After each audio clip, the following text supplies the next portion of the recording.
Current থাকলে ফুল current থাকলে আমি বিল দিয়ে হচ্ছে ৬,০০০ টাকা, তাহলে এই মাসে কোনো কারেন্ট আমি পাইনি, ২ ফোঁটা ৩ ফোঁটা কারেন্ট পাইছি, তাহলে সেক্ষেত্রে বিল ৬,০০০ টাকা কেন আসে স্যার? গত মাসে উঠেছে ৩৬৫ ইউনিট, আমার কথাটা আগে শুনেন, গত মাসে উঠেছে ৩৬৫ ইউনিট, তাহলে এই মাসে কারেন্ট নাই, তাহলে এই মাসে ৩৬০ ইউনিট কি করে উঠে স্যার সেটা বলেন আগে। স্যার আমি মিটারের দোষ দিচ্ছি না, আমি আপনার দোষও দিচ্ছি না, আমি সাধারণ জনগণ হিসেবে বলেছি গত মাসে কারেন্ট ছিল, সেই হিসেবে যে বিল দিছি, এই মাসে কারেন্ট নাই, তাহলে এত ইউনিট কি করে উঠলো? বিলটা কি বাতাসে উঠে? সেটার উত্তর দেন আপনি।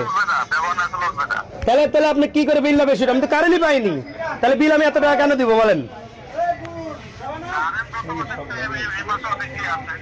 না স্যার এই মাসে কারেন্টই তো পাইনি, এই মাসে তো কারেন্টই পাইনি।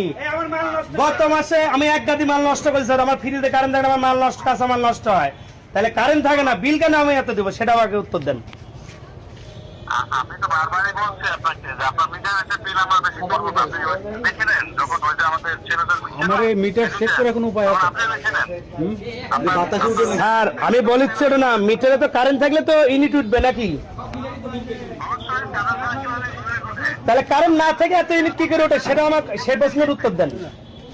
প্রতিদিন মিটারে দেখবেন যে আমাদের বলেছি আমার কথাটা আগে, কিন্তু কারেন্টই তো আমি পাইনি ঠিক মতো ওঠে, সেই প্রশ্ন। 260 আপনার হিসাবে উঠবে না এবার। স্যার তাহলে কি বিলটা কি ইউনিট কি বাতাসে উঠে? সেটা আমি প্রশ্ন উত্তর চাচ্ছি স্যার আপনার কাছে। নাহলে আপনি আসেন স্যার এখানে, আপনি এসে দেখেন আরো 5টা মিটার আছে, গত মাসে যে ইউনিট উঠেছে 10-5 ইউনিট কম উঠেছে, কেন? কারেন্টই তো আমরা পাচ্ছি না।